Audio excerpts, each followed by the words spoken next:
A very good morning to all the students. I hope all of you are in your good health. So, in today's tutorial, we're gonna revise our chapter number 6, that is life processes. We have done this chapter already, so we will be just revising the few topics which are important. So, starting with the life processes. So, the basic functions which are performed by living organisms for the survival and the body maintenance are called as life processes. Alright, so life processes include nutrition and respiration, transportation,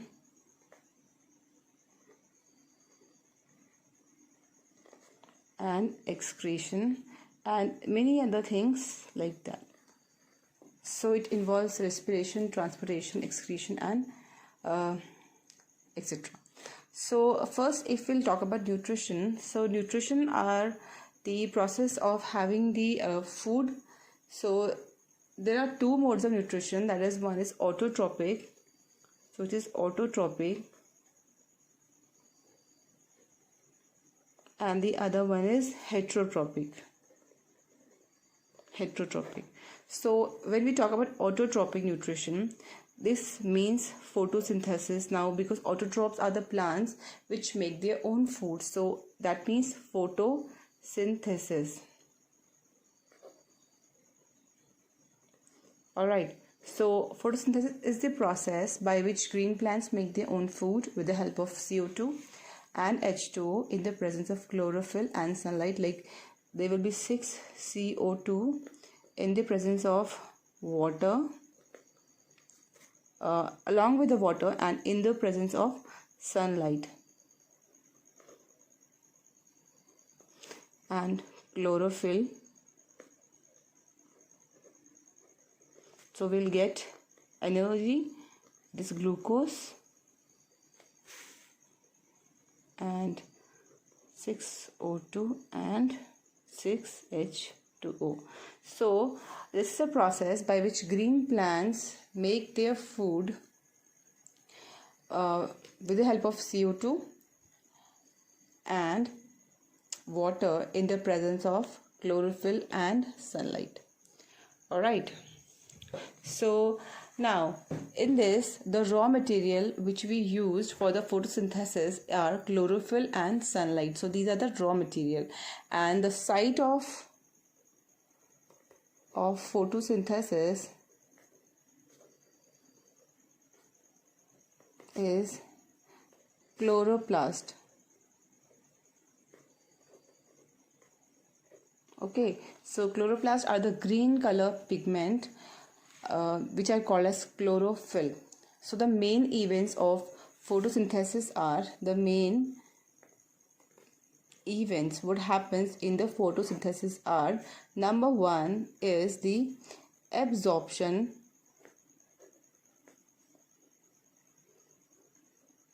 of light. Okay, this is the main point of energy by chlorophyll. So this is also given in your NCERT book, that is one is the absorption of light energy by chlorophyll, the other one is conversion of light energy to chemical energy by splitting of water molecules into hydrogen and oxygen, and the third one is reduction of carbon dioxide to the carbohydrates. So these are the main events of photosynthesis. Now in the photosynthesis, there is a stomata, which are tiny pores which takes part in this. They are present on the surface of the leaves, and they exchange gases, and transpiration takes place through the stomata. So these are the leaf, and on this is the lamina or leaf plate, and these are the veins. So here these lines, so here will be the phloem and xylem, or we can call them vascular bundles. So here will be a waxy cuticle, the layer, upper layer on the leafy, the waxy layer over the leaves is called as a made of a waxy cuticle, and below it lies the epidermis. So in below the epidermis there are small pores which are called as stomata. So there are chloroplasts. This is an important diagram. You have to practice this diagram. So we have this air spaces and the guard cells. So after this we move to this. So guard cells. Now guard cells are the cells which controls the opening and closing of the stomata. Since here we can see this bean shaped structure, so these are the guard cells and these are the small pores called as stomata. So when these guard cells are filled with water, or they have the water, so they get swell. So because of the swelling, the when the water flows into them, when they swell, so they make this kind of structure. So here the stomata are open, pores are open, and when the guard cells shrink, so the this pores also gets closed, and the pores we are not able to see, the pores are minimizing. So these are the guard cells which are responsible for the opening and the closing of stomata. And I've seen a lot of time this question comes for the board exams, that how do the guard cells controls the opening and the closing of the stomata. So the plant closes these pores when they don't need carbon dioxide for the photosynthesis. So this is done by the help of the guard cells. Okay, and the stomata lies here. After this we come to the next, heterotrophic mode of nutrition. So now heterotrophic mode of nutrition is also 3 types actually. 3 types are there. That is, one is the holozoic mode of nutrition, and the other one is saprophytic. I have already told you with the help of notes. I hope you remember those tutorials and you have made the notes. So I am not telling you with those notes because they are a lengthy one. So the 3 types of mode of nutrition in the heterotrophic nutrition are either holozoic or saprophytic or parasitic. Now, nutrition in amoeba. So holozoic means when we engulf the whole food from our mouth. So this amoeba, we are first reading about amoeba. So amoeba takes in food using the temporary finger-like extensions of the cell surface known as pseudopodia, which fuses over the food particles, forming a food vacuole. I hope you remember that. Like this is the shape of an amoeba. So it will project a finger-like surface here, and then it will engulf the food from here, and it will just cover all the surface like this, and the food will be come inside, and then it will secrete its digestive enzymes, and it will swallow the food, or it will digest the food. So that is the mode of nutrition in amoeba. Just practice that. It is also important. So after this, we move to the human digestive system. So human digestive system, it starts from the mouth and gets completed to the small intestine here.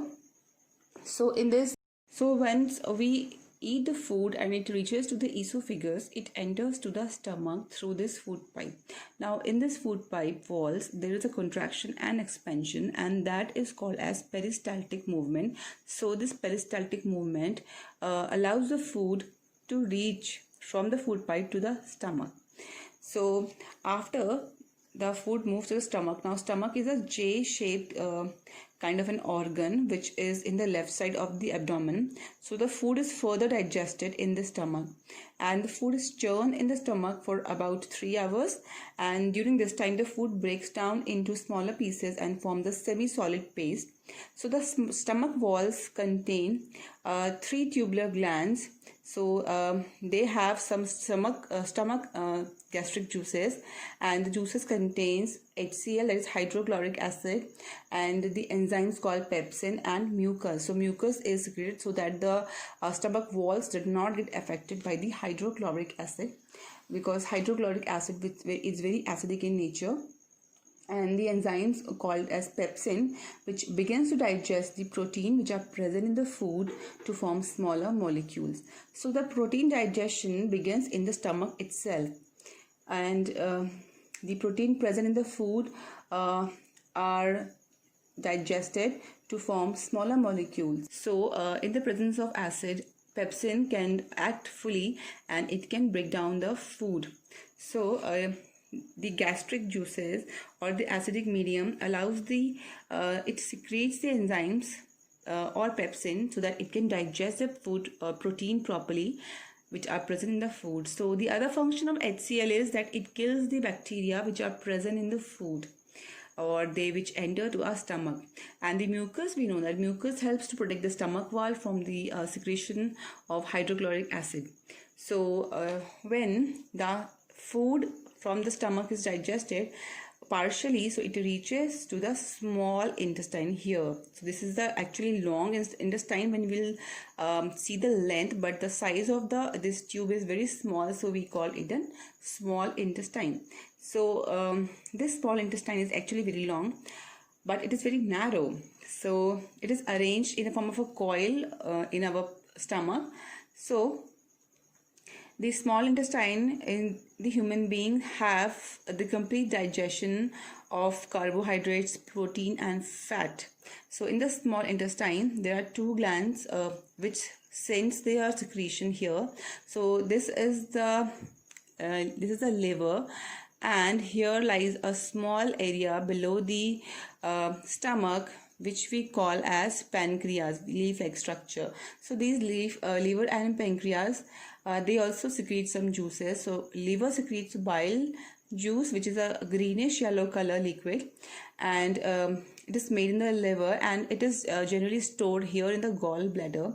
So actually bile is an alkaline and it contains salt, which helps to emulsify or to break down the fat or lipids which are present in the food. So this actually performs two functions. Number one, it makes the acidic food which comes from the stomach alkaline, because here in the stomach it's a lot of HCl, so it just neutralizes the food. That means it produces the alkali, so it will alkaline the food.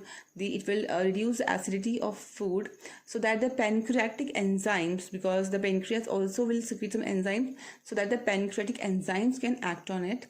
And the number two is bile salts break the fat present in the food into small globules, making it easy to for the enzymes to act and to digest them.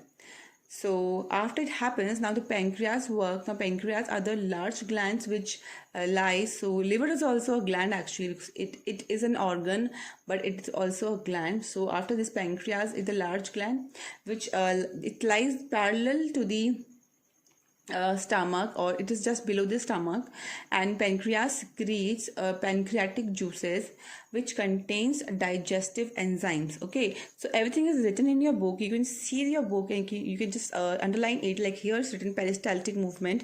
So nothing is out from your book, everything is in your book. You just have to read your book carefully line by line, and it's very easy for you to understand. Now you can also make points like that. What is the function of liver, what is the function of pancreas? So you can make two points out of this, like this liver has two functions, that it secretes, it breaks bile salts, it breaks the bile salts, the fat present in the food, into small globules, and one it makes acidic food alkaline. So this is the function of bile, which is secreted by the liver. So after that, pancreas, they secretes pancreatic juices which contains again digestive enzymes, and they are amylase, trypsin and lipase. So these enzymes, amylase, so they are amylase,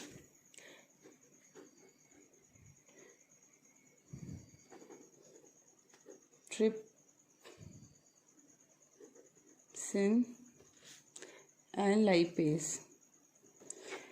So amylase breaks down starch, it breaks down starch. The enzyme trypsin breaks down, it digests the protein, and this lipase breaks down the fat. Okay, so amylase will break down starch, trypsin will break down the protein, and lipase will break down the fats. If you remember, we also had pepsin. So trypsin and pepsin look similar. So trypsin and pepsin will do a same function, like they will just digest the protein. So trypsin will also digest the protein, and lipase will emulsify fat.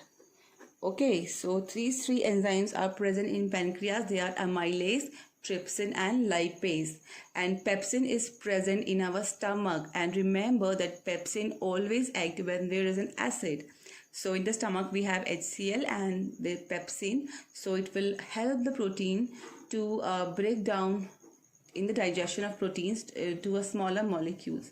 So after this, the wall of the small intestines, here they also secrete some intestinal juices, and these juices also contains number of enzymes which helps in the complete digestion of the complex carbohydrates into glucose, and proteins into amino acids, and fats into fatty acid and glycerol. Then these glucose and amino acids and fatty acids and glycerol are small and they are water soluble, and the protein this process of digestion converts the large and insoluble molecules to small water soluble, and the digestion of food is done by the help of the biological enzymes or the biological catalyst. So catalysts are those compounds which speed up the reactions. So this is how it is done. After this, digestion comes as next steps called as absorption. Now in the absorption, there are the small in the intestine, they are the small projections, finger-like structure which are called as villi, which are present in the inner surface of the intestine, and they help in the absorption of the digested food into the blood of a person. So these are present in the small intestine, and the maximum amount of the food is absorbed in the walls of these intestines, and they also contains blood capillaries which go into our blood. So that process is called as absorption, and the digested food is absorbed through these walls of the small intestine. If you have the diagram in your book. No, you don't. Okay, so please go through the book. You don't have the diagram. Just remember that the villi are present in the inner surface of the small intestine, and they help in the absorption of digested food into the blood of a person. After that comes the assimilation. The next is the assimilation.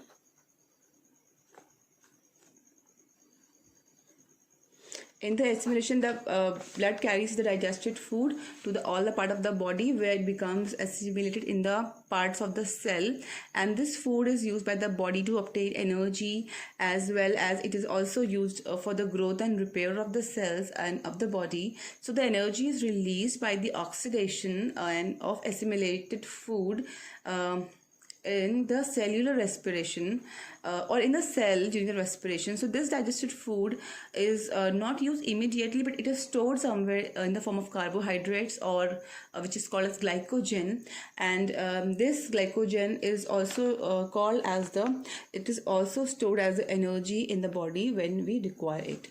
After that, it's digestion. So when the food is digested fully, it reaches to our large intestine. So the last process, so the water is being absorbed here in the large intestine, and when all the food is passed from the large intestine, then the food is ejected, the digested food is ejected out of the body. It's called as egestion from the rectum and anus. So this is done. After this comes to the respiration. Now respiration is also an easy topic.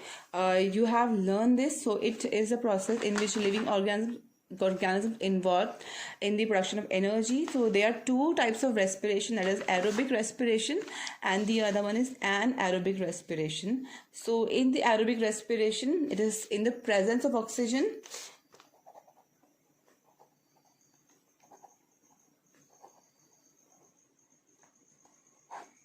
and the other one is anaerobic respiration. Here in our book, we have been given an experiment which we will be checking whether the respiration produces CO2. So we are having this test tube, and in this test tube we are having lime water, and we don't know that lime water turns milky when CO2 is passed through this. So we have this syringe and a rubber tube. So we'll just remove this syringe and we'll blow the air from the rubber tube to this milky lime water, and we will see that the lime water will turn milky, because it turns milky after the CO2 gas is mixed to it. That means when we respire, we exhale out the CO2. So here the respiration is of two types, actually, the aerobic and anaerobic. When there is oxygen present, so oxygen will break into glucose completely and CO2 and water. But when there is no oxygen, then what will happen? So it will break down the glucose into 6 molecules and 3 carbon molecules called pyruvate. Okay, so this process takes place in cytoplasm in plants. So this pyruvate is converted into ethanol. So the anaerobic respiration takes place in the plants or in the yeast or some microscopic animals, and ethanol and CO2. So this also takes place in the fermentation. So in this there is absence of air or oxygen, which we call as an anaerobic respiration. So this breakdown of pyruvate using oxygen takes place in mitochondria. So when there is plenty of oxygen, so there will be a breakdown of this in mitochondria, and it will produce now 3 carbon pyruvate molecules and will give 3 molecules of CO2. Here we can see that this is 6 glucose molecules. So 6 glucose molecules, because we know that whenever we in the photosynthesis also we get glucose like C6H12O6. So glucose is made in the 6 molecule. So in the cytoplasm it will make pyruvate, that is 3 carbon molecules. So when there is absence of oxygen, it will form ethanol. When there is lack of oxygen, it will form lactic acid. So lactic acid will be formed in the body. You would have seen when you run, you reach fatigue. So our each and every cell is not able to get all the oxygen. So that time we have muscle cramps. So that muscle cramp causes because of the production of this lactic acid in our body, which also gives us energy. But although the energy is less, and here in the presence of oxygen we get carbon dioxide, water and energy. So this is the basic thing which takes place in the mitochondria, and this lack of oxygen, it takes place in our cells. So this is the main thing, you have to just learn it. It's very simple. And here the ATP is the currency unit of the energy, that is called adenosine triphosphate. Please do read this also. So this is for you today's tutorial. The half of the next chapter we're gonna finish in our next portion, because it will be a lengthy one. So till then, please study and do practice for your question and answers. Practice conceptual questions most, because in this unit test we're gonna give you more these objective based questions. Okay, so till then, please study hard and take care. Thank you.